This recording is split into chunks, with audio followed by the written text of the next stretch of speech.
Buenos días a todos. Os doy la bienvenida a la Cámara de Comercio de Oviedo y lo hago a su vez y con mucho gusto en nombre de las Cámaras de Comercio de Asturias, promotoras de este acto. Gracias Carlos, gracias Luis, gracias Félix por confiar en mí vuestra representación. Es ya natural y habitual desarrollar acciones estratégicas y proyectos de forma conjunta por parte de las tres cámaras de Avilés, de Gijón y de Oviedo, hasta el punto de que un gran número de nuestras actividades ya las hacemos bajo la marca común de Cámaras de Comercio de Asturias, mostrando una pujanza empresarial que será muy necesaria para afrontar los retos que con gran preocupación, aunque con convicción de superación, hemos de afrontar en los próximos meses. Por razón de la restricción de aforo causada por la pandemia, sentimos no haber podido atender toda la demanda de plazas deseada. Para suplir esta carencia, haremos que esta conferencia tenga cuerpo y plasma a la vez.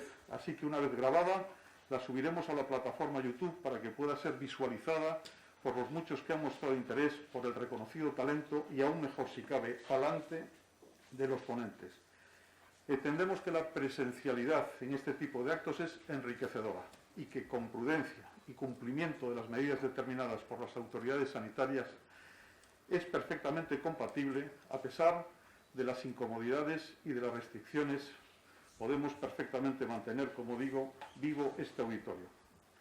Bienvenida especial a los eurodiputados Luis Lozano y Susana Solís y al teniente alcalde del Ayuntamiento de Oviedo, Ignacio Cuesta.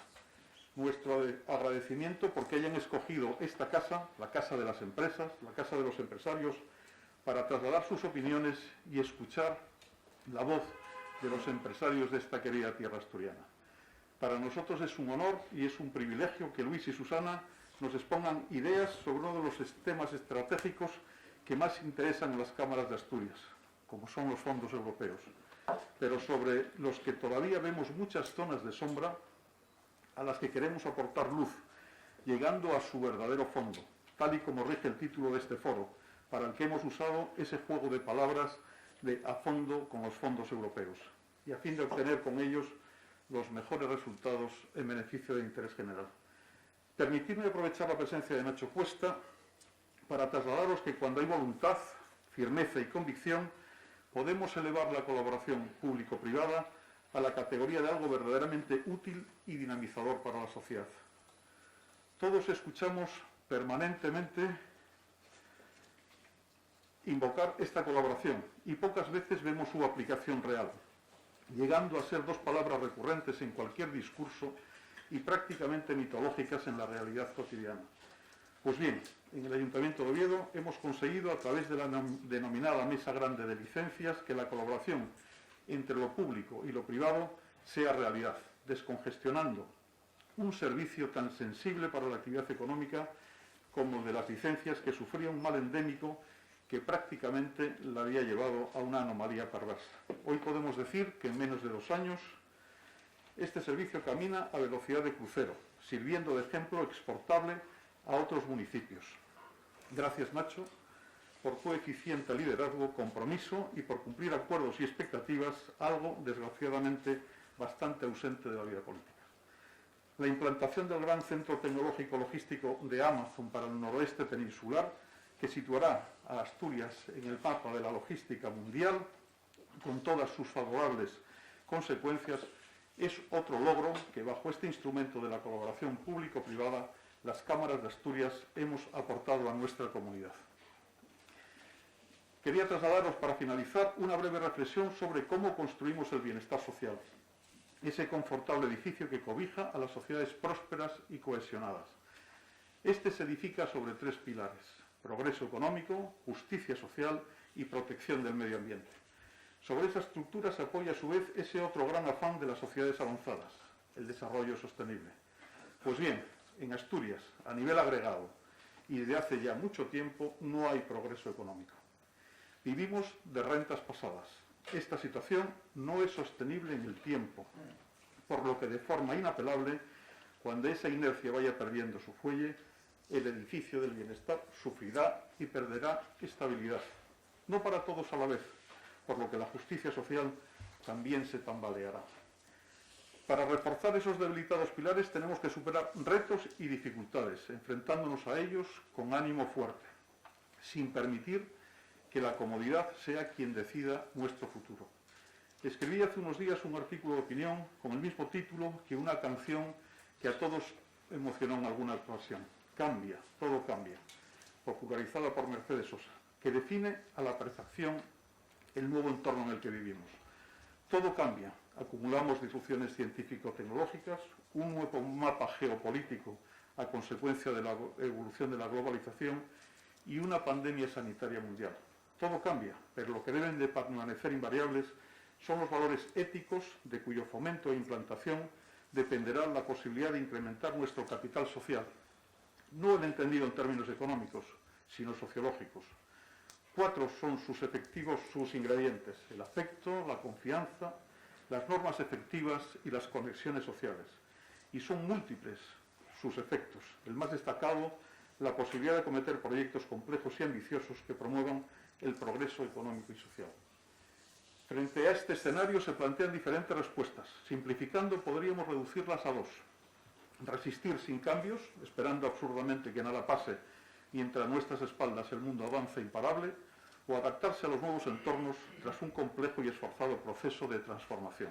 Hoy, en Asturias, estamos frente a este dilema.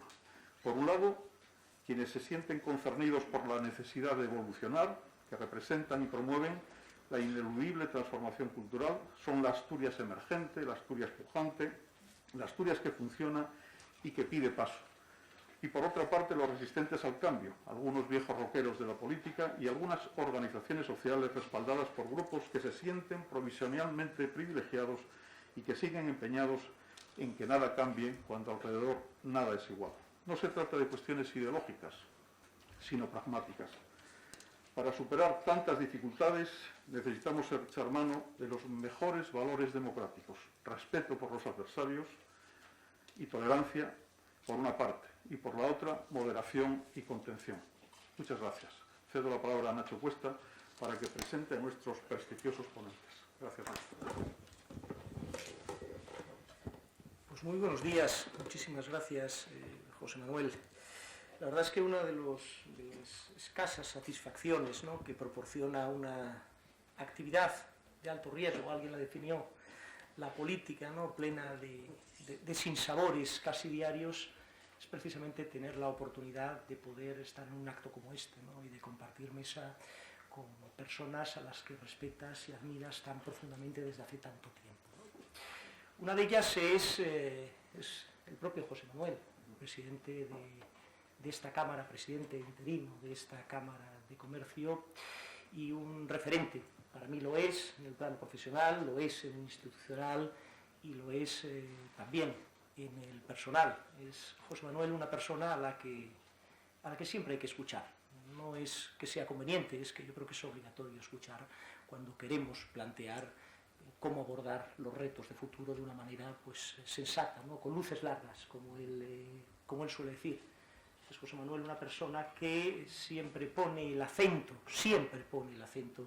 en lo que nos une, en lugar de lo que nos separa, ¿no? Es alguien que, junto con Carlos, junto con el resto del equipo de la Cámara, ha conseguido que esta institución centenaria, y con riesgo como tantas otras, ¿no?, de anquilosamiento, de muerte casi por inanición, pues en muy poco tiempo también la ha convertido en un actor esencial de la vida no solo económico, sino también social y política de esta ciudad, ¿no? La ha convertido en un lugar, y esta también es una expresión que utiliza mucho Carlos, donde siempre suceden cosas interesantes, ¿no? Como digo, en esa voluntad, vocación de poner el acento en lo que nos une y no en lo que nos separa, pues colabora de una manera permanente con el resto de las cámaras, ¿no? Y algunos que conocemos, bueno, pues la trayectoria de esta institución desde hace mucho tiempo, vemos una diferencia absolutamente significativa. Por eso, cuando se planteó la posibilidad de hacer este acto, bueno, yo no tuve ninguna duda, ¿no?, de que este era el lugar adecuado para hacerlo. Y José Manuel, y perdonad, ¿no?, que os traslade esta confidencia, tampoco tuvo ninguna cuando me contestó inmediatamente, ilusionado y entusiasmado, diciéndome que sí, pero que lógicamente este tenía que ser un acto de las cámaras de Asturias, ¿no? Donde también estuviera las cámaras de Gijón, Félix, y la Cámara de Avilés, Luis, ¿no? Por tanto, yo creo que este es, bueno, pues es una forma de hacer las cosas que rige, ¿no? La Cámara en la actualidad, y que yo creo que es fundamental para poder mirar al futuro. ¿Qué puedo decir, ¿no? de los dos ponentes a los que tengo el placer y el honor de acompañar hoy aquí, ¿no?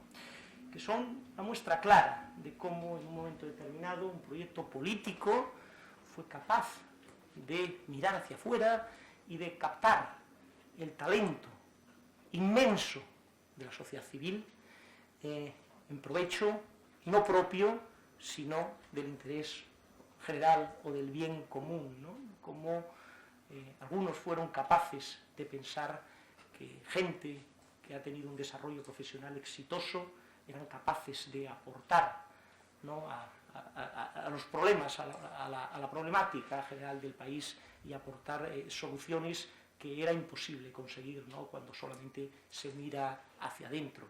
Luis y Susana pues son un ejemplo evidente, palmario de ello, ¿no? Yo creo que ninguno de los dos necesita una presentación exhaustiva porque son sobradamente conocidos por todos, ¿no? Luis Garicano es economista, un economista indudablemente de referencia, es eurodiputado, es el portavoz, líder del grupo de eurodiputados de Ciudadanos, es vicepresidente del grupo de los liberales europeos y también es su portavoz económico. Luis, como decía, es un economista de referencia, que es profesor del Instituto de Empresa, pero que fue catedrático de la London School, ¿no? Y también de la Universidad de Chicago. Y además de sus conocimientos profundos y yo creo que reconocidos de forma unánime, a mí me gusta resaltar una faceta de él, que es un extraordinario divulgador.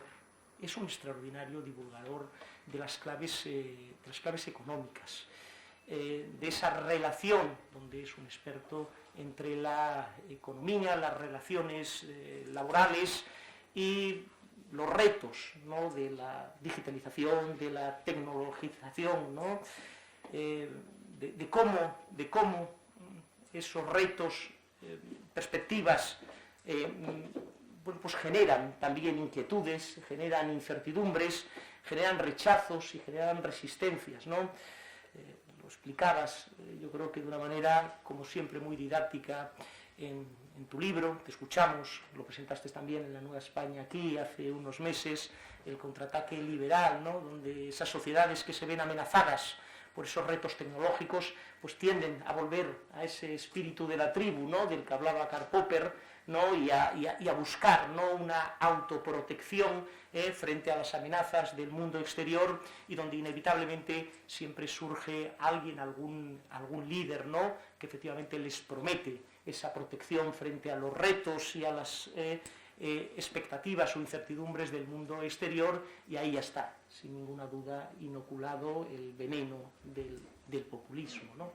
Bueno, como digo, Luis es un divulgador importante también de los riesgos que ello supone. Y Susana, que es, bueno, pues eurodiputada también de Ciudadanos, avilesina de PRO, que además hace de ello fe permanente, que es ingeniera industrial, ingeniera por la Universidad de Oviedo, porque estudiaste aquí, es también ingeniera de máquinas por una universidad alemana, seguramente prestigiosísima, y cuyo nombre no me atrevo, Susana, perdóname, a pronunciar, porque a buen seguro sería incapaz de hacerlo, pero estoy convencido de que prestigiosísima, ¿no? Que desarrolló una fructífera también trayectoria profesional muy destacada en empresas multinacionales, y que efectivamente ha sido capaz de trasladar, fue diputada en la Asamblea de Madrid en el año 2015, y después ya se incorporó como eurodiputada de Ciudadanos, y ha sido capaz, ¿no? de trasladar todo ese expertise, toda esa experiencia vivida bueno, pues a su desarrollo en el Parlamento Europeo, ¿no? Y de una manera pues que yo creo que, bueno, los que tenemos la oportunidad de leerla en los artículos que de una manera periódica, ¿no?, publica, todavía antes de ayer, uno interesantísimo sobre los problemas del reto demográfico. Bueno, pues probablemente tenemos una enorme satisfacción de que esté en un grupo parlamentario como el de Ciudadanos, ¿no?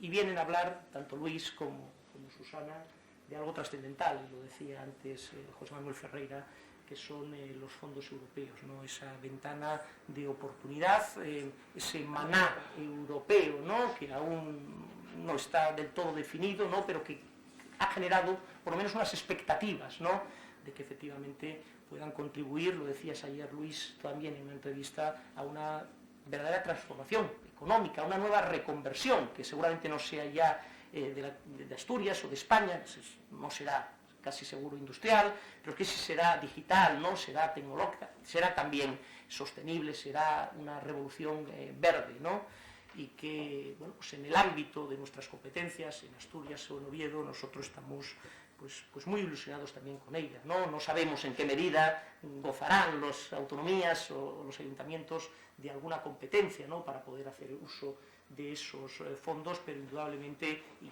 por lo que a mí compete, ¿no?, como miembro del equipo de gobierno, en Oviedo estaremos preparados, ¿no?, y estamos trabajando desde hace tiempo en presentación de proyectos que yo creo que pueden transformar de una manera muy importante una ciudad que hace un año y medio pues yo creo que logramos recuperar, logramos poner en marcha y que ahora indefectiblemente necesita impulsarse hacia el futuro, ¿no? Yo creo que esa herramienta de los fondos para la regeneración, para la rehabilitación de zonas de interés, como el casco antiguo, para la creación de esos anillos verdes, no solamente concebidos como sendas peatonales o ciclables, ¿no?, sino como verdaderos corredores ecológicos, ¿no?, que tengan un tronque importante en el propio planeamiento urbanístico. Yo creo que son retos y son expectativas que sí, efectivamente, Luis, yo creo que Susana ahora pues nos leerán siempre la letra pequeña, ¿no?, de esos fondos, pero sí efectivamente cumplen con una parte mínima de las expectativas que han generado. Yo creo que serán esos motores o herramientas de transformación tan necesarias para nuestra comunidad y para nuestra ciudad, ¿no? Por tanto, verdadero placer, Luis, verdadero placer, Susana, y muchísimas gracias. Gracias. Bueno, pasamos por allí para que... Sí, sí, perfecto. Ah, no sé, se me ponen más indicados. Ah, porque estás...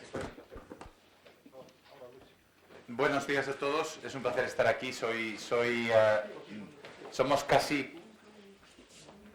en realidad casi dos asturianos y no uno, no solo Susana. Yo no soy asturiano, porque nací en Valladolid, pero pasé los primeros 5 años de mi vida en Oviedo, como algunos de ustedes saben. Antes justo de que muriera mi padre y nos volviéramos a Valladolid, pero mi padre trabajaba aquí y vivimos en Oviedo, y mis primeros recuerdos son del Parque San Francisco y de la playa de Salinas. Entonces es siempre un placer estar aquí. He venido prácticamente, bueno, desde el 2007 que me dieron el premio Banco Herrero, vine casi todos los años y siempre es un placer dar un paseo por la zona antigua, como hice anoche, y estar con todos ustedes. Gracias, presidente de la Cámara, gracias a los 3 presidentes de las cámaras, muchas gracias por la invitación, es un placer estar aquí. Y gracias a nuestro teniente alcalde por la amable presentación. La verdad es que cuando ustedes leen en la prensa que Ciudadanos está en apuros, etcétera, etcétera, y bueno, vamos a negar que hayamos problemas, pues no tienen el lujo de hacer lo que estoy haciendo yo, que es ir, ahora mismo tengo una gira por aquí con los fondos europeos y he estado en el sur también, y ver gente de la talla de Nacho trabajando duro y consiguiendo cosas y haciendo esa política útil, esa política realmente de ayudar a la gente, que es la que el partido quiere hacer. O sea que en ese sentido es un honor. Muchas gracias, Nacho. Oye, empezamos, si queréis, y os contamos sin más lo que os queremos contar sobre los fondos de recuperación, dónde estamos, en qué situación, cuándo cabe esperar el dinero, etcétera. El calendario, bueno, sabéis que el año pasado la propuesta se hizo en el Parlamento en marzo-abril, hubo una propuesta formal en mayo y se aprobó en julio. Hemos estado trabajando en el reglamento que negociamos en diciembre, estuve en el equipo negociador por el Parlamento Europeo y todo iba viento en popa. Hay como dos procesos de aprobación. Hay un proceso de aprobación de dónde sale el dinero y hay un proceso de aprobación de cómo se gasta. El proceso de aprobación de dónde sale el dinero se llama la orden de recursos propios, no lo tenéis que saber, pero la orden de recursos propios, no lo voy a poner en el examen, la orden de recursos propios que consiste en la autorización que hace cada país a la Unión Europea para que vaya al mercado a endeudarse. Esta orden de recursos propios ahora mismo, o sea, iba viento en popa, se estaba aprobando, ahí veis los países que ya la han aprobado. No es súper sorprendente saber que si trazáis la línea del Imperio Romano o la línea del Rin y del Danubio, pues los que están al sur lo hemos aprobado todos, y los que están al norte van más remolones, no es la primera vez que pasa con esto de quién pone el dinero. Entonces, se estaba aprobando y teníamos muy claro que se iba a aprobar para abril, pero ha sufrido un parón muy profundo que desde el punto de vista del futuro de Europa es muy significativo y muy preocupante. El Tribunal Constitucional alemán hace 2 semanas prohibió al presidente de la República que firmara la orden de recursos propios, que ya estaba aprobada por 2/3 del Parlamento alemán, incluyendo verdes, socialistas, liberales, cristianos-demócratas. ¿Por qué? Porque el Parlamento alemán, el Tribunal Constitucional alemán se pregunta si es constitucional desde la Constitución alemana lo que ha hecho la Unión Europea, por 2 razones. Una, se pregunta si la Unión Europea no estará comprometiendo con este tratado a los futuros gobiernos, con esta orden de recursos propios, en cuyo caso se plantea si un gobierno puede vincular, si Europa puede hacer que un gobierno vincule a los gobiernos futuros. Y segundo, el Tribunal Constitucional alemán se plantea si la prohibición que tiene Europa de financiarse, de tener un déficit, se cumplen las condiciones para que esa prohibición se salte. La realidad es que las dos preguntas son complejas desde la perspectiva constitucional y que mucha gente piensa que se podrían responder en positivo, es decir, que podría haber riesgo. En 2 meses esperamos que el Tribunal Constitucional se pronuncie. Si se pronuncia en 2 meses no hay riesgo, por la razón que os voy a contar ahora, porque es más o menos cuando va a venir el dinero, no hay problema. Pero hay una decisión que nos preocupa mucho, que es que el Tribunal Constitucional alemán diga que no está seguro de si esto vulnera los tratados y que va a preguntar al Tribunal Europeo. En cuyo caso el Tribunal Europeo, pues es como imaginaros que pregunta al Tribunal Constitucional español, es decir, que ahí hay más atasco y ahí a lo mejor hasta diciembre o enero no sabríamos. Problema, que hay 3 años para hacer los proyectos, para que los ayuntamientos, 3 años para asignar el dinero. No 3 años desde que aprueben, 3 años que son de calendario, 21, 22 y 23. Si se empieza a gastar el dinero a finales de 21, hay 22 y 23, no hay 22, 23 y 24. Entonces, el riesgo es que realmente ya estamos muy apurados para poder gastar el dinero, que haya mucho más problema. Y luego va por otro lado el gasto. El gasto no es por unanimidad, el ingreso es por unanimidad. Los 27 países tienen que autorizar a Europa a que se endeude. Por el lado del gasto, hoy cada país va presentando su plan y se va aprobando y se le da el dinero. Pero claro, el dinero tiene que haberse recaudado para poderlo dar. ¿Qué dinero, en principio, estamos hablando? Estamos hablando de 750.000 millones de un presupuesto extraordinario de la Unión Europea. Hay un presupuesto ordinario, que lo aprobamos a finales del año pasado, que es 1 billón de euros para el marco financiero plurianual, el MFP, que es 1 billón de euros para 7 años. Eso lo aprobamos también en diciembre. Y a la vez hay un presupuesto extraordinario que son estos 750.000 millones que tienen un componente muy novedoso, que son 390.000 millones, 400.000 millones de transferencias directas. Europa te da el dinero, no es Europa te lo presta, no es Europa ayuda como en la crisis con Grecia, etcétera, es Europa da este dinero a los países con endeudamiento. Y esto es una cosa completamente novedosa y por eso el Tribunal Constitucional alemán le choca. ¿Cuánto recibimos? Bueno, pues somos el segundo mayor receptor, pero bueno, como somos mucho más pequeños que Italia, en proporción mucho más que Italia. Son 82.000 millones entre el dinero del Next Generation, del Mecanismo de Recuperación y Resiliencia de este año, el dinero de otro programa que se llama REACT-EU, que ahora os explicaré, y el dinero complementario para los programas. Recibimos mucho dinero, ¿de acuerdo? 47.000 millones ya en el 21-22 y calculamos que 23.000 en el año siguiente y 12.000 en REACT.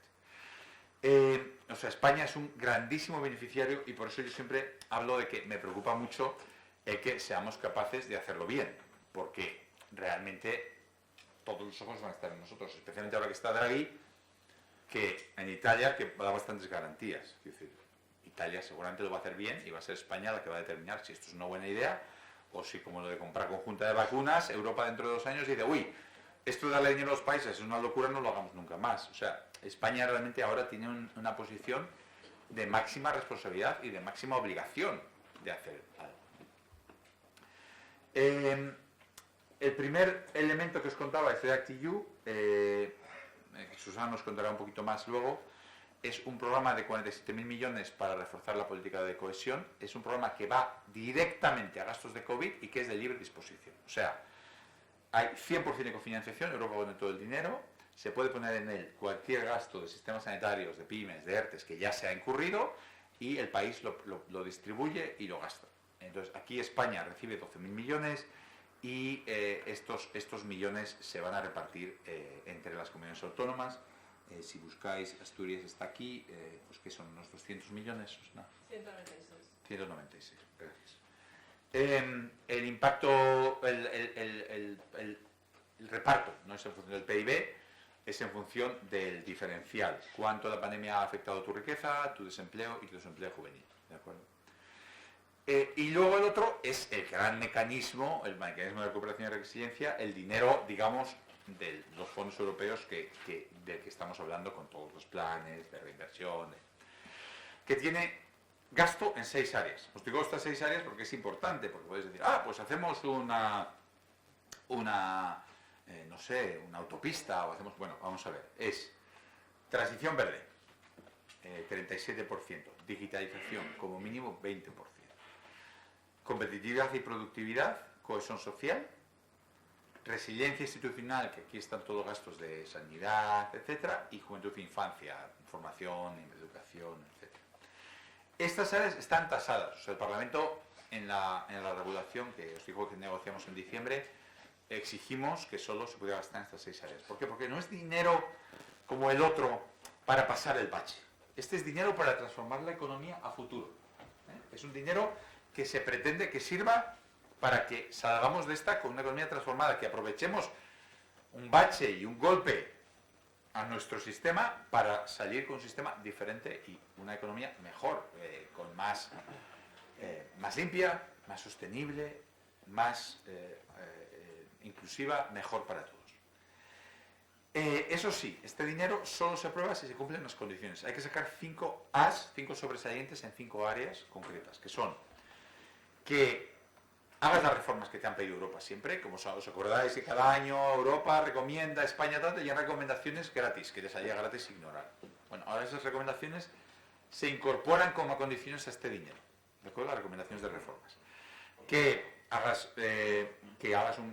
propuestas que incrementen el crecimiento económico, que contribuyas a la transición verde, que contribuyas a que no tengas ningún impacto negativo en el medio ambiente, o sea, hacer una autopista con este plan no se puede, y que contribuyan a la transición digital.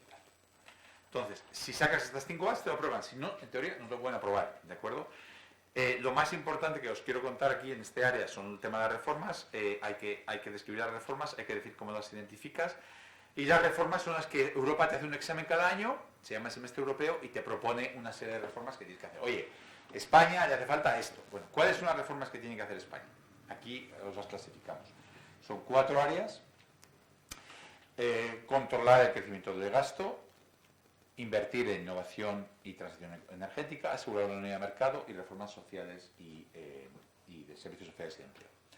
Si lo miráis en la tabla, como las reglas fiscales están suspendidas en el crecimiento del gasto, lo único importante son las pensiones. Por eso realmente parece muy difícil que Europa nos dé el dinero sin que se asegure la sostenibilidad de las pensiones, porque además todo el mundo sabe que es la gran vulnerabilidad de España, y si España se va a endeudar muchísimo este año, por lo menos que el horizonte no sea también de otra montaña de duda, porque entonces ya, es decir, tú puedes decirle a tu banco, oye, tengo un pico de liquidez hoy, dame un préstamo para estos próximos 6 meses, porque se me ha quemado el local. Bueno, pues vale, aquí tienes el dinero. Pero si el banco le dices, oye, durante los próximos 20 años voy a estar con un déficit de 3 dígitos, te va a decir, oye, pues olvídate, o sea, no quiero saber nada de ti. Entonces, esto es parecido, nos van a financiar, pero quieren que seamos sostenibles, y me parece legítimo. Transición energética, no tengo nada que decir, innovación. Unidad de mercado es muy interesante, que en España en toda la discusión de reformas y tal no se cuenta. Me parece que es importante, me parece que siempre en España es un problema, o sea que nos lo van a exigir. Y luego está el tema de los servicios sociales y de empleo, que bueno, ahí veis simplificar el marco laboral, programas incentivos a la contratación. Bueno, básicamente yo os diría que aquí hay dos temas significativos. Los temas de formación y, por supuesto, los temas de la reforma laboral. Aquí, ¿qué es lo que va a hacer el gobierno? Va a tratar de tirar pelota a seguir. Le va a decir a Bruselas, bueno, estamos en ello, está en el diálogo social, déjenos que consultemos. Apruébenos el plan y le prometemos que vendremos con una reforma. Claro, ellos lo que esperan es que una vez que esté aprobado el plan ya sea muy difícil echarlo para atrás. Yo creo que eso no va a funcionar así, porque os voy a contar luego cómo se distribuye el dinero. Europa, la Comisión ha concretado las directrices de los temas digitales, etcétera. Quiere que se invierta en energía renovable, renovación de edificios, estaciones de cargas de vehículos, 5G, un DNI europeo, duplicar el número de empresas que usan Big Data y que los grados de formación profesional. Estos son objetivos cuantitativos que quiere que cada país tenga en su plan. Y aquí viene la parte que yo creo que es más interesante y más importante de la condicionalidad. Europa te dice, mira, yo no te voy el dinero de adelanto, te adelanto el 13% del dinero. O sea, el día que firmemos el papel en julio, nos van a dar un cheque. Pero todo el resto del dinero solo te lo doy cuando compras los objetivos y los hitos que te has comprometido a obtener.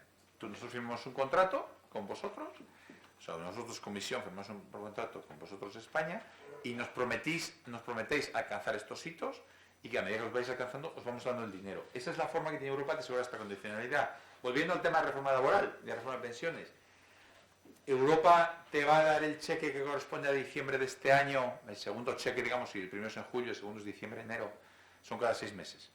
Si tú te has comprometido a hacer una reforma de pensiones y no la haces, bueno, aquí va a depender políticamente de cómo esté de fuerte la Comisión y de cómo esté el Consejo con lupa con España, y de cómo esté la situación económica. Claro, España va a venir diciendo, no os obliguéis, estamos en una situación terrible, nos dejáis a pie los caballos y nos dais el dinero.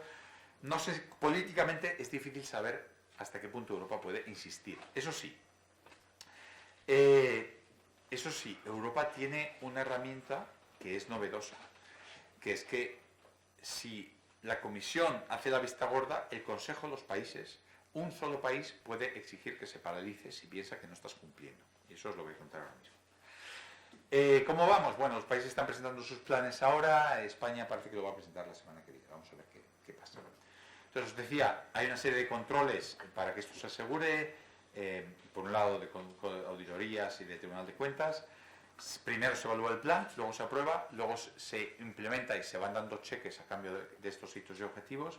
Y aquí os decía que es lo que es muy novedoso a la hora de jugar esta política un poco de intentar conseguir sin realmente haber hecho y tal, que es que un país, un Estado miembro, que no esté de acuerdo con que se firme el cheque y se dé el dinero al país, puede pararlo. Este es el freno, yo llamo aquí freno holandés. La idea es lo que pidió Rutte, que si la Comisión hace la vista gorda, un país puede decir, oye, espera. Estos dijeron que iban a hacer una reforma laboral y han hecho lo contrario, han hecho una contrarreforma. Estos dijeron que iban a hacer las pensiones sostenibles y no las han hecho. Paremos el dinero y que nos den explicaciones. Entonces, ahí es donde puede haber una condicionalidad más creíble de la que lo sería si fuera solo que la Comisión te vaya dando el dinero a medida que vayas cumpliendo. Y luego está el Parlamento vigilando que todo eso se cumpla y haciendo que la Comisión testifique en el Parlamento. El calendario, os decía que el Tribunal Constitucional alemán, si solo es el Tribunal Constitucional alemán, no es preocupante en términos de calendario porque si presentamos el plan en España dentro de esta semana que viene, tenemos 2 meses para que la Comisión lo evalúe y luego 4 semanas para que lo evalúe el Consejo. Entonces, en realidad el dinero, o sea, los planes, imaginaros, mediados de abril, estamos mediados de junio y el Consejo mediados de julio. Si el Tribunal Constitucional alemán da el ok en junio, nos da tiempo a levantar el dinero a los mercados y dárselo a España el primer 13% a finales de julio. Eso sí, si ya el Tribunal Constitucional alemán en junio no lo ve, pues entonces ese cheque de julio no va a aparecer y ahí ya tendremos problemas. Luego los países van cumpliendo los sitios y objetivos y se va liberando el dinero hasta el 31 de diciembre del 2026. Os iba a contar lo de ayudas de Estado, pero como voy un poquito retrasado me lo voy a saltar. Simplemente deciros que, o sea, lo de Plus Ultra es un ejemplo, pero hay muchos más. O sea, lo que aquí no podemos hacer es dar el dinero a dedo. O sea, esta idea que tiene el gobierno, haciendo un artículo a doble página del presidente del gobierno en el país, por todo lo alto, diciendo que el dinero es para SEAT y para Iberdrola y tal, eso no funciona así. O sea, el dinero es competitivo, como siempre ha sido, hay unos procedimientos europeos de contratación, por mucho que se hagan los PERTES, no se puede coger y a dedo darle el dinero a quien uno le da la gana. Entonces, eso no sabemos hasta qué punto, y a lo mejor Susana nos cuenta un poquito más de eso, no sabemos hasta qué punto el gobierno realmente es consciente de que las reglas hay que cumplirlas. Y lo de Plus Ultra, pues como os podéis imaginar, a mí me preocupa enormemente por la señal que da. Sabéis que lo hemos denunciado en Bruselas, lo he denunciado formalmente, no una cartita a la comisión diciendo no, lo hemos hecho una denuncia formal, porque, claro, o sea, da unas pistas bastante preocupantes en el momento que lo que hay que hacer es ser más puro que nadie, o sea, que no a nadie se asuste contigo, ¿no? Como os decía, el dinero hay que gastarlo, hay que asignarlo, hay que decir en qué proyecto lo quieres gastar durante estos 3 años y luego tienes posibilidad de gasto hasta finales del 26. Es muy problemático la ejecución porque mirad cómo España en el periodo anterior tenía 56.000 millones, de los que dejó 11.000 millones sin gastar y 37.000 millones sin ejecutar. O sea, un país que tiene un problema de déficit, no sé qué, tal, le dan dinero y dice, no, yo esto no me da tiempo a gastarme, oiga, tiene 7 años, o sea, gásteselo. No, fijaros,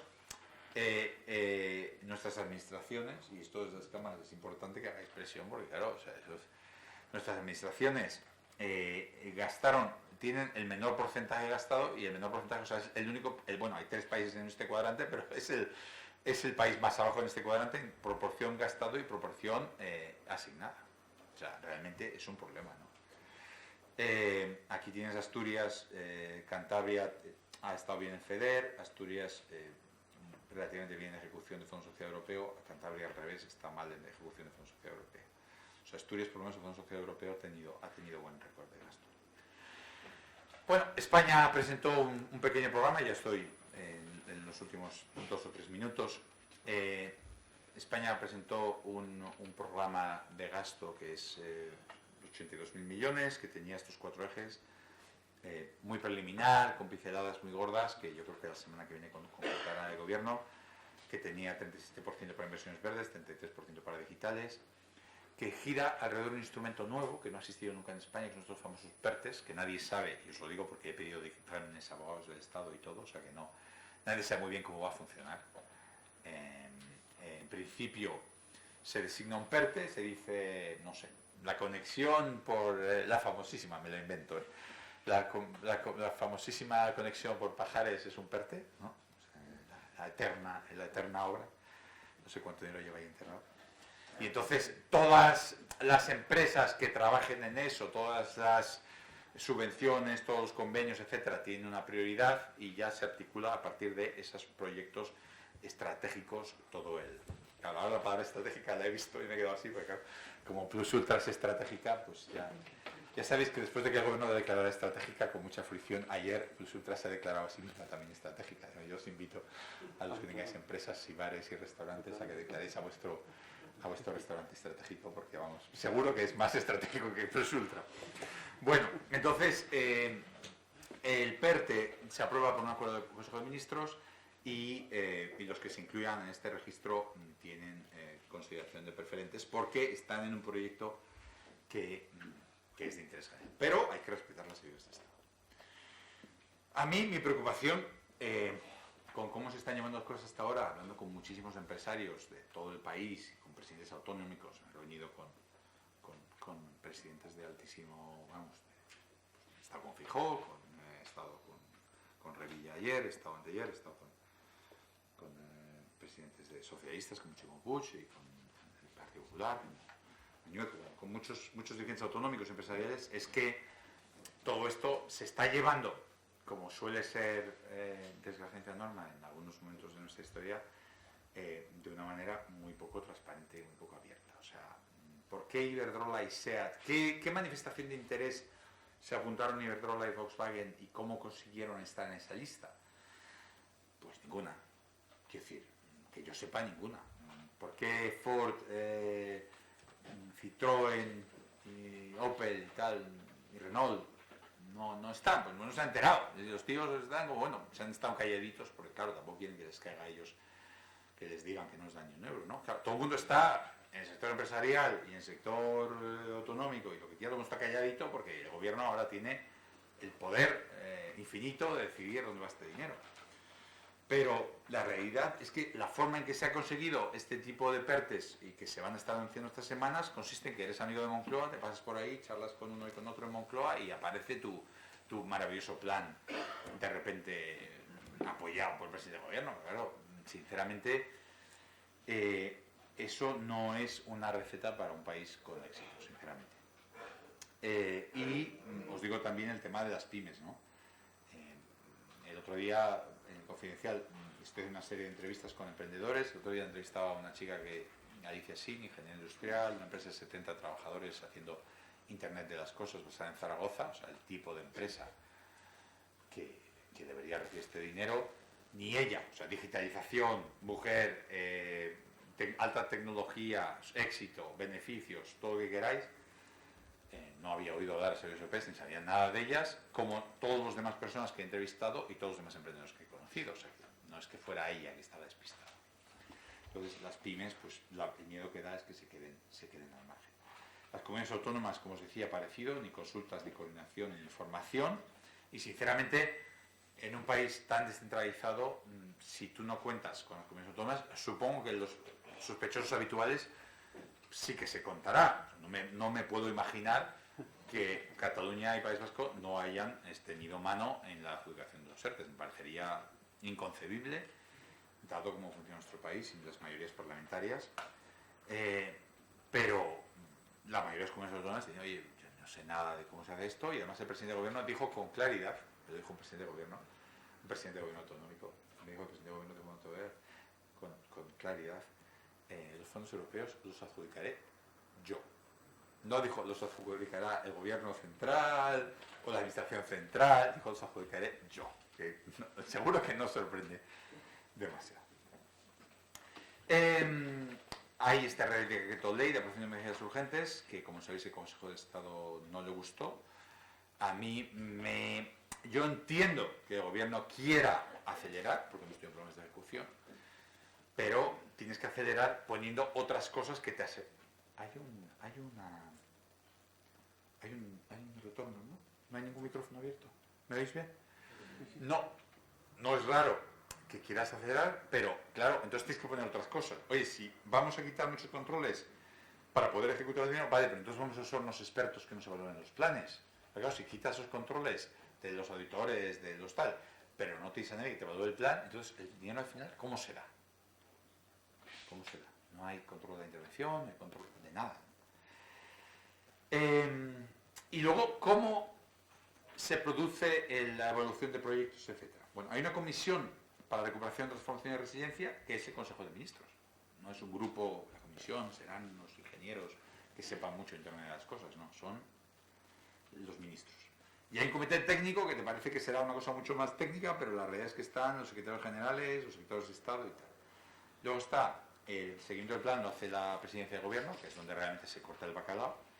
Y luego está la conferencia sectorial del plan, que está, como sabéis, medio paralizada porque vino el presidente de gobierno, vino la ministra diciendo que los presidentes de las comunidades autónomas tenían 17 votos y que el gobierno tenía 19, con lo cual la conferencia sectorial tampoco tenía Entonces, bueno, a mí me parece que la administración no es consciente, en ese esfuerzo por mangonear, no son conscientes del riesgo que están incurriendo ellos políticamente y desde otros puntos de vista, España, y al final, pues oye, tú mangoneas y está muy bien, pero la realidad es que eso, el resultado que tiene, no es solo malo para ti, que tú te crees que mangoneando termina siendo no solo malo para España, es que es malo para ti también porque terminas en una situación en la que te pasa el plus ultra, en la que tienes escándalos, en la que tienes problemas, en las que España dentro de 2 años aparece en la portada de los periódicos alemanes porque mirad lo que hicieron con el dinero europeo, y eso es terrible. O a mí me parece terrible.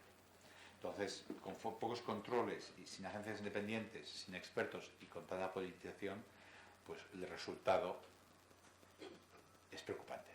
Lo de Plus Ultra podría ser lo que tenemos en el horizonte. Yo llevo, desde junio del año pasado, que testifiqué en el Parlamento Europeo Español, en una comisión sobre este tema, llevo dando guerra, toda la guerra que puedo, para que se piense, se haga con planes, se haga con controles, se haga una decisión de Estado de qué queremos hacer. A mí me hubiera gustado que hubiera sido formación, inversión en el futuro, en innovación. Bueno, veremos. Luego, esto es el presupuesto extraordinario, pero luego hay unos fondos que no son nuevos, que son los fondos habituales, pero que han cambiado de muchas formas, que os va a contar Susana. Te paso cuando me vayas dando tu gestión. Tienes que apagar, creo, Luis. Espera. Lo primero, muchísimas gracias, porque para mí, como asturiana, podéis entender que es un orgullo estar aquí. Y además creo que es estar aquí en un momento que yo creo que es crucial ahora lo que estamos, ¿no? Lo crucial para España, pero también es crucial para Asturias. Porque no tengo que hablaros de las maravillas de esta tierra, pero sí que me gustaría decir que Asturias, como escribí el otro día en el periódico, se está vaciando, se nos están yendo los jóvenes y hay muchísimo talento, y yo creo que en estos años nos estamos jugando el futuro de Asturias. Por lo tanto, lo que hagamos de aquí a los próximos 3 años va a ser decisivo para nuestros hijos, y de ahí lo que os queríamos contar hoy. Porque decía Luis, tenemos una gran cantidad de fondos europeos. Tenemos este plan de Next Generation, que vamos a recibir más fondos que hemos recibido nunca, pero no nos olvidemos, tenemos también los fondos ordinarios que han hecho que España cohesionase con Europa y que ahora van a ser fundamentales. Como decía Luis antes, dentro de esos fondos ordinarios, lo que nos ha ayudado a España a cohesionar han sido los fondos FEDER, ¿no? Pues esos fondos, Asturias solo ha ejecutado el 60% de ellos. Quiere decir, en el periodo anterior, 2014-2020, Asturias ha ejecutado el 60% de los fondos, y ahora, para este próximo periodo, 2021-2027, ¿qué tenemos? Tenemos, por una parte, el plan de recuperación del que nos ha hablado Luis, todos esos millones que se van a gestionar a través del Estado. Tenemos el 40% de lo que no nos hemos gastado del periodo 2014 y 2020, que es lo que nos vamos a tener que gastar ahora en los próximos 3 años. Tenemos el nuevo periodo de programación 2021-2027, que tiene un reglamento nuevo, que van a venir con unas condiciones diferentes que os he contado. Tenemos el fondo REACT-EU, que nos ha hablado Luis, 200 millones para Asturias, que nos tenemos que gastar en los próximos 3 años. Y tenemos el fondo de transición justa, que, como sabéis, Asturias es una de las regiones que más se ha visto perjudicada con el cierre de las centrales térmicas, y hay también pues España recibirá casi 800 millones de euros para estas zonas, y Asturias es una de las más beneficiadas. Por lo tanto, del 2021 al 2023 nos lo jugamos todo. Y es importantísimo que en el próximo año, y sobre todo en este año, que se van a definir las políticas, las prioridades de Asturias, vosotros como empresarios, la sociedad civil, las asociaciones, seamos capaces de levantar la mano alto y decir qué necesita Asturias, qué prioridades necesita Asturias, qué inversiones, porque yo creo mucho en todo lo que hay en esta tierra, y que realmente seamos capaces de marcar esas inversiones para nuestro futuro. Porque se han cometido muchos errores en el pasado, y lo sabemos, ¿no? Se han desperdiciado muchos fondos. Por lo tanto, ahora yo creo que es el momento en que la sociedad civil y vosotros como empresarios levantéis la mano. Y bueno, sí, yo creo que sí. Tenemos esto. Vale. Entonces, como os decía, tenemos muchos fondos para gastar muy rápido. Todo lo que nos ha quedado del periodo pasado sin ejecutar. Tenemos los fondos tradicionales. Tenemos el fondo REACT-EU, que aquí hay 200 millones. 200 millones de euros. Yo además quiero deciros que he negociado ese reglamento. Así como Luis ha negociado el reglamento del gran paquete de recuperación, yo he negociado un reglamento que se llama REACT-EU, que es un fondo, esos 200 millones de euros que han venido a Asturias, donde la máxima prioridad era que se utilizase en gasto urgente. ¿Y qué es el gasto urgente? Gasto sanitario y las empresas, los autónomos, las pymes, que realmente lo están pasando mal. Europa ha decidido dar 200 millones de euros, en este caso a Asturias, para que se asigne ese gasto, para que se asigne ese fondo a las pymes, a los autónomos, al turismo, a la hostelería, al sistema sanitario. Y es ahora cuando el Gobierno de Asturias tiene que hacer este plan operativo y decir dónde van esos 200 millones de euros. Y yo creo que es importantísimo, por ejemplo, para vosotros, que sepamos que esos 200 millones de euros van dedicados a las pymes, van dedicados a los autónomos y van dedicados a los que más lo necesitan. ¿Qué temas tenemos nuevo? Bueno, pues decíamos, los fondos FEDER, que como sabéis son los fondos, el reglamento que rige los fondos europeos para este siguiente periodo, también he tenido la suerte de poder negociarlo. Yo creo que es importante que haya españoles negociando estos fondos, porque si algo sabemos de los fondos europeos es que son complicadísimos de ejecutar. Yo tengo millones de emails, de preguntas, de empresarios, de cómo puedo acceder a los fondos, y lo que siempre sabemos es que son muy complicados. La Unión Europea es complicada, pero luego en España tenemos una estructura complicada.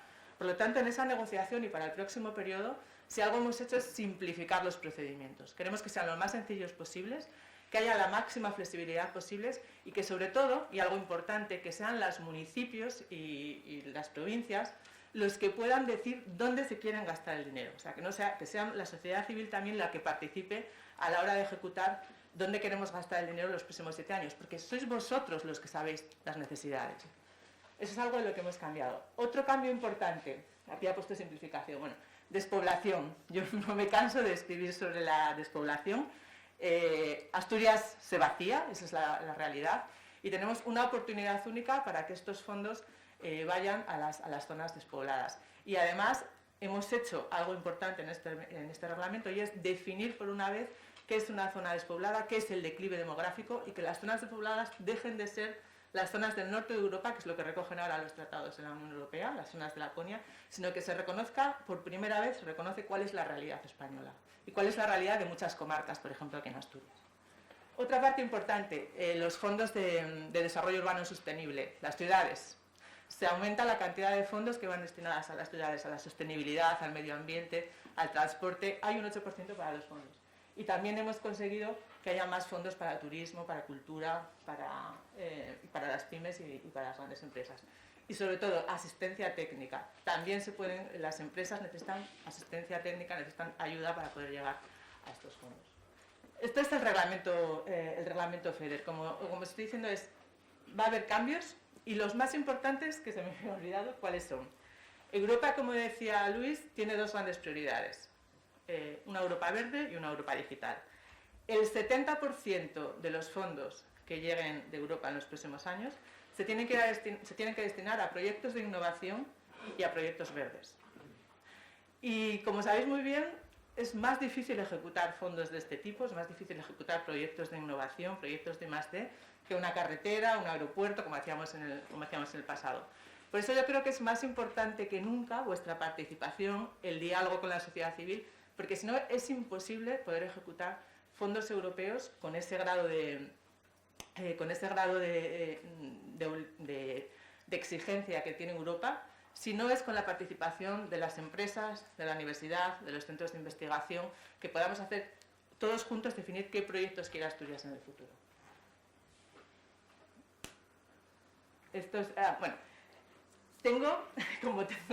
Me han hecho muchísimas preguntas sobre los fondos europeos y hay muchísimos tipos de fondos. He hecho una guía para que sepamos muy bien, porque ahora mismo, como hay tanta información en la prensa, se confundimos los fondos de recuperación, el fondo de resiliencia, con los fondos ordinarios, con los fondos que hemos tenido siempre. Entonces, he hecho esta pequeña guía, que es un ejemplo que hay aquí, donde explicamos muy bien cuáles son los fondos extraordinarios que vienen de Europa, cuáles son los fondos ordinarios que tenemos a nuestra disposición, cuáles son los fondos que vienen administrados por el Estado, por ejemplo, a través del CEDETI, el Fondo de Innovación de Horizonte Europa, el de Conectar Europa. Y entonces, bueno, yo creo que es algo muy sencillo que también puede ayudar a muchas empresas, sobre todo pensando en las pymes. Porque yo he hecho una encuesta recientemente a 1000 pymes en diferentes comunidades autónomas y los resultados son abrumadores. La mayoría de ellos no conoce dónde tiene que ir para poder, dónde tiene que dirigirse, es decir, no hay una ventanilla única en España, tampoco existe una ventanilla única para los fondos de recuperación y desconocen cómo pueden acceder a ellos, entonces les hemos intentado hacer una guía muy sencilla para que sepan cómo se puede acceder. Y desde luego que nuestro compromiso en Europa es que podamos guiarles un poco y que podamos definir cómo se pueden acceder a los fondos más fácil. Como decía, el Fondo de Transición Justa, estos son ejemplos de lo que hay en esta guía, que se explican, ya los he explicado antes, es una oportunidad para transformar Asturias. Las cuencas mineras se han cerrado hace tiempo, las centrales térmicas, estamos cerrando ya las últimas centrales térmicas, tenemos este dinero de Europa para invertir, y como decía Luis, hay que invertir en formación y hay que invertir en proyectos de futuro con estas personas que se quedan fuera del mercado de trabajo. Es una oportunidad y es ahora también cuando se está presentando. Y por último, bueno, pues yo acabo un poco diciendo, porque me preguntan muchas veces, pero ¿cómo es el proceso, ¿no? ¿Qué tenemos que hacer para aplicar a los fondos europeos? Bueno, pues sencillamente, este año es el momento. Nosotros hemos acabado los reglamentos en Bruselas y ahora que es el siguiente proceso, el Gobierno de las Asturias tiene que hacer un plan operativo durante este año. Este año se van a definir cuáles son las prioridades que tiene Asturias, tanto en los fondos ordinarios como en el Fondo de Transición Justa, como en el fondo REACT-EU, estos tres fondos, y es aquí donde tenemos que definir en este año, y yo creo que vosotros tenéis mucho que decir, cuáles son las prioridades, qué es lo que Asturias necesita, y a partir de ese plan operativo, de esas prioridades que marque, es cuando se sacarán las convocatorias, que al final es a lo que pueden optar las diferentes empresas y las diferentes pymes. Y yo creo que ya acabo ya, porque es un poco lo que he dicho. Os quiero dejar esta guía, si queréis, para que podáis consultar, que es muy sencilla, y esto más o menos es lo que os quería contar. La oportunidad está aquí, hay más fondos que nunca, y yo como asturiana estoy súper orgullosa de esta tierra, pero sí que os diría, necesitamos más ambición, porque antes decía José Manuel, que me lo ha apuntado, que es verdad, no hay progreso económico en Asturias, ¿no? Vivimos de las rentas, y yo creo que es el momento, ahora tenemos el momento de ser ambiciosos y de cambiar esto para las generaciones futuras. Yo soy una persona que he estudiado aquí, que me he ido fuera, porque no he tenido las oportunidades. Muchos asturianos han hecho lo mismo que yo, y a mí no me gusta, me encanta esta tierra, pero yo creo que necesitamos ambición, y es el momento de que seamos ambiciosos y de transformarlo. No sé si nos da tiempo, nosotros, Susana y yo estamos siempre encantados de escuchar vuestras preguntas y de responder las dudas que os hayan quedado, o sea que como José Manuel quiere. Sí, adelante, yo creo que si os parece bien, si hay alguna pregunta que... Adelante. Carmen, tenemos el micrófono. Si os queréis presentar cuando para que sepamos de dónde venís.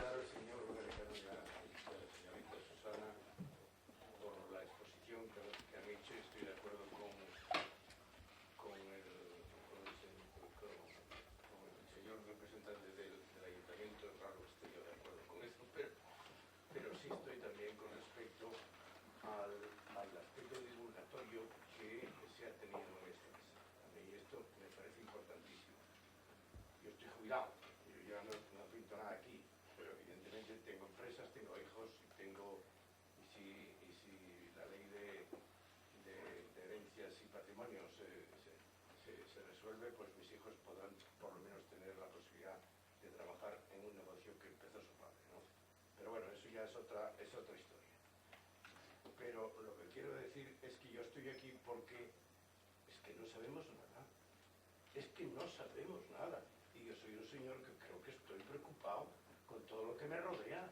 Y lo que me rodea es, y sobre todo con la pandemia, es una información todos los días contradictoria.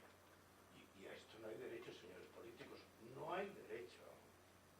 Yo como ciudadano, y perdonen que venga a decir esto aquí, lo mismo que también quiero decir que evidentemente esa guía que esta señorita me va a dar, si Dios quiere ahora, es importante para que los empresarios sepamos a qué acogernos, lo que tiene realmente Bruselas, que no nos lo cambien. Hay una frase ahí que la pandemia no acabó con los amiguetes. Pues no acabó con los amiguetes. Y entonces, yo disculpen, no vengo aquí a hacer ninguna protesta, ni vengo a nada, sino es a dar un sentimiento del pueblo, nada más. No, compartimos el sentimiento, mi compañera ilustrísima eurodiputada Solís y yo estamos haciendo precisamente lo que usted nos exige y es una de las cosas que yo he puesto en el programa, hemos puesto Susana y yo en el programa de Escuela de Ciudadanos y los demás eurodiputados como nuestra tarea no es simplemente hacer legislación en Bruselas, sino hacer lo posible porque ese trabajo que hemos hecho cerrados en una habitación, negociando estos reglamentos durante horas y horas, hasta las 6 de la mañana o 7 de la mañana, muchos días, se entienda. Y ese es el trabajo que estamos haciendo y ese es el trabajo de Sevilla que ha hecho Susana. O sea que compartimos la preocupación y tratamos de hacer nuestra pequeña parte para resolverla. Pues gracias. ¿Alguna otra pregunta? Sí, adelante, por favor. Susana Menéndez, de la Universidad. Yo, cuando soy profesora de Relaciones con las Empresas y la Formación, yo preguntaría sobre todo por la parte que nos toca a empresas, universidad, porque entiendo que va a requerir colaboración mutua, público-privada, las instituciones. Yo sobre todo preguntaría qué errores no deberíamos cometer cuando tengamos que optar, en el caso de que lleguen, que eso es lo que esperaríamos, ¿no?, este tipo de ayudas, en el sentido, pensaría yo, de entender bien que es necesaria esa colaboración efectiva entre todos. Eso, diría yo, va a favorecer, ¿no?, que ese dinero llegue a las pymes, siempre va a ser más probable, ¿no?, habiendo ese tipo de colaboración y apoyo. Y yo pensaría también, en segundo lugar, que entendamos bien realmente cómo se va a dar el dinero. Como decía Luis, no va a ser para carreteras, no va a colar que presentemos algo medio esto, pero no. O sea, que realmente esto es para de verdad, y en todo caso, quiero decir que esté ya anunciado, debería ponernos las pilas independientemente de cómo, cuándo y... ¿no? Sí, a ver, el tema general de la colaboración público-privada y el tema concreto de las pymes. O sea, el tema general de la colaboración público-privada es esencial, y en particular para la I+D. Desgraciadamente, el proyecto inicial del propuesto por el Gobierno en septiembre prácticamente no mencionaba las universidades y prácticamente no mencionaba el I+D. O sea, era mucha digitalización y mucho medio ambiente, pero muy poco de decir, oye, Andreu Mascoyel propuso pues, que se usara para incorporar a profesores desde fuera y eso sería un tema muy bonito que no se va a hacer, pero efectivamente debe ser prioritario y particularmente en este ámbito. Y el otro tema que preguntaba el profesor Méndez, que es el tema de las pymes. Bueno, nosotros, y Susana en particular, ha hecho un esfuerzo y está haciendo un esfuerzo muy, muy fuerte con esto en todos estos reglamentos. Tenemos la prioridad de que las pymes, el dinero pueda llegar a las pymes, ¿no? La forma en la que el gobierno plantea que llegue a las pymes es un poquito como consecuencia de que le llegue a la gran empresa. O sea, el gobierno, la impresión que tenemos, o sea, a lo mejor hay un programa que abre a las pymes, pero la impresión que tenemos es la contraria. Se va a dar un dinero que va a ir a programas gestionados por las telefónicas o las empresas de turno o los Iberdrolas, que va a tener canales para que participen pymes. Esa es, creo, la forma en la que va a llegar, que no es óptima, pero que, bueno, esa es la que se plantea. Sí, y luego, por eso a mí me preocupa mucho, porque nos preocupó mucho desde el principio de cómo vamos a hacer que las pymes, porque nos han presentado cientos de proyectos en Bruselas de grandes empresas, ¿no? Y siempre mi pregunta es, ¿y dónde están las pymes dentro de todo esto? Entonces, no me sabían contestar. A mí me preocupaba mucho, se lo comenté a Luis porque estaba negociando los reglamentos. Entonces, en estos grandes proyectos, tractores deberían incorporar a las pymes. No sé cómo lo van a hacer. Pero mi mensaje también es, ojo, no os olvidéis el resto de fondos, porque tenemos aquí los fondos FEDER, donde, como os decía, el 70% tienen que ir a proyectos de innovación y a proyectos verdes. O sea, proyectos verdes, sostenibilidad en general. O sea, no va a haber ni una carretera, ni un aeropuerto, no se van a poder hacer grandes infraestructuras. Y la única forma de poder hacer proyectos de innovación es con la colaboración público-privada y con las universidades, con los centros de investigación. Por lo tanto, hay que cambiar. O sea, necesitamos hacer ese cambio porque si no, España no ejecuta los fondos europeos. Cuando salen esos grandes titulares, España solo ha ejecutado el 40% o el 36% de los fondos. ¿Por qué? Porque antes lo hacíamos muy bien, nos lo gastábamos todo, pero eran cuando hacíamos grandes infraestructuras. Y los proyectos de innovación requieren de las universidades, requieren de la colaboración de las empresas, de los emprendedores, y eso es algo que tenemos que tener esa cultura que a lo mejor tienen otros países europeos y por tanto va a ser más importante que nunca. Y yo de ahí que recalco mucho que hay un 4% de ayudas precisamente de asesoramiento que puedan acompañar a las empresas y donde también pueden trabajar las universidades, ¿no? Que acompañen a las empresas en este proceso, porque si no para una pyme es muy difícil. Y yo os digo, tengo muchísimas llamadas y mails de cómo puedo acceder a los fondos. Bueno, pues puedes acceder a través de convocatorias, no hay otra forma, o sea, no hay nada, pero luego tenéis que unirse más que nunca a la colaboración público-privada y con las universidades y los centros de investigación. Para mí es fundamental. Muy bien. ¿Sí? Disculpadme por intervenir, Sí. pero vamos a ver. Eso que acabas de decir. Aquí tenemos dos ejemplos buenísimos de lo que no se debe hacer. El sector naval y la minería. Entonces, evidentemente, el sector naval tiene que tener una industria auxiliar que sea capaz, incluso como se hizo en el automóvil, de tener la tecnología de la principal. Porque esos son las pymes. Lo que pasa es que las pymes algunas veces no son el zapato adecuado para la principal y no digamos nada para los políticos. Entonces, eso es lo que hay que enfocar. ¿Dónde tengo que poner yo la tecnología? Para vender en Cáceres y en Estocolmo. No para... porque yo tengo una experiencia de eso tremenda y disculpar que intervenga y ya no digo más nada. Gracias. No, muy de acuerdo, vamos, que eso es clave, esa implicación es Paulino, sí, adelante. Bueno, muchas gracias Luis y Susana por la conferencia. Me llamo Paulino y de Impulso, de Ingeniería Impulso. Mi pregunta es, vamos a ver, para que llegue este dinero a las empresas, ¿no estaría mal que se modificase el marco, el reglamento que estáis negociando? Actualmente vamos a recordar que una gran empresa en Asturias puede recibir el 10%, una mediana un 20% y una pequeña un 30% máximo de intensidad de ayuda. Viendo las cifras que presentáis, que no fuimos capaces en España a implementar y a ejecutar, ¿no?